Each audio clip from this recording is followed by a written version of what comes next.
together in the summer of 2022.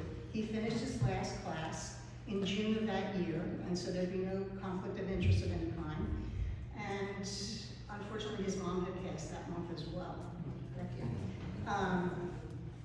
And he had a lot going on. Well, in August, he sends me a text, "Are you ready?" "Ready for what?" And he said, "To tell my story." Oh, okay, not that I forgot about it, but, and then we met over Zoom, and we talked, and he told me about his dream and his vision for what he wanted. And I'm like, oh God, this is not a 20-inch story. This is not a 40-inch story. And so I went to my dear friend Ian, who also was a correspondent at the Philadelphia Inquirer and went on to be a reporter at the Trentonian and the Associated Press National Desk. So I'm like, Ian, I got this guy, and I've been giving her little bits and pieces. And I'm like, do you want to help me? Because I'm thinking I might need help. This might even be more than I can handle. And she's like, oh, sure.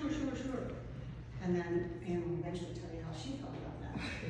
So I want to give to you Rafiq Williams, who has completely changed my life. I thought I know I didn't know everything, even though my mother used to say, oh, George, you think you know it all. I don't. But I didn't realize I hadn't even scratched the surface of what I didn't know until this man came into my life. Rafiq Williams.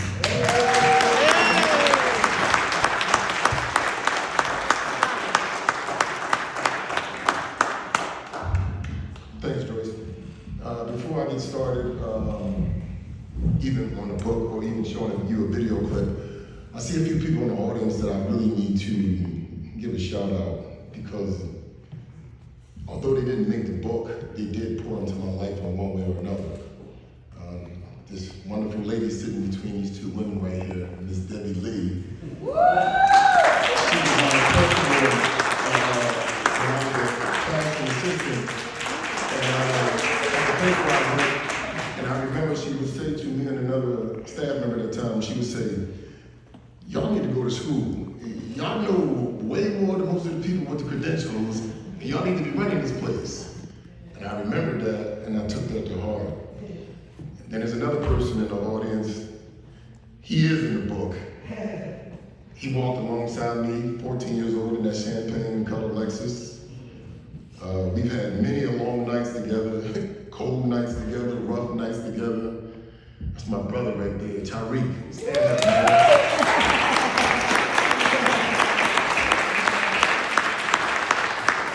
We two went on a long journey, and one day me and him will sit down and we'll talk about that. Who knows, maybe we'll write about it. But he walked alongside me, he's still trying to find certain things in his life as I had to find for mine. And then this wouldn't even be complete if it wasn't for my wife, Shay.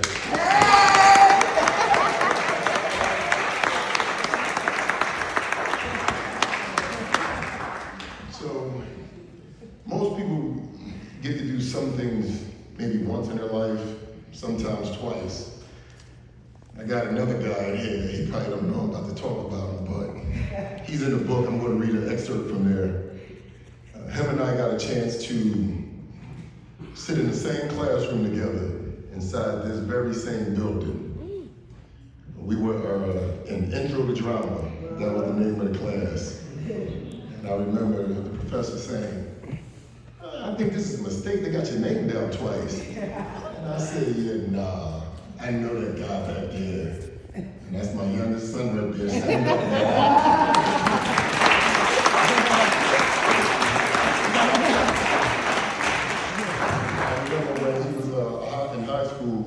At Dobbins, Merrill Dobbins in Philadelphia. He had a promising football career. And this is what really started the journey, even though Ms. Lee poured into me further.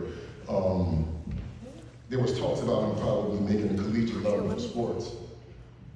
And just like me, in a different way, I said to him, I said, man, you can actually go to college. And he just looked over at me and he said, I will if you will. And I was like, me, a person who never backed down from a challenge.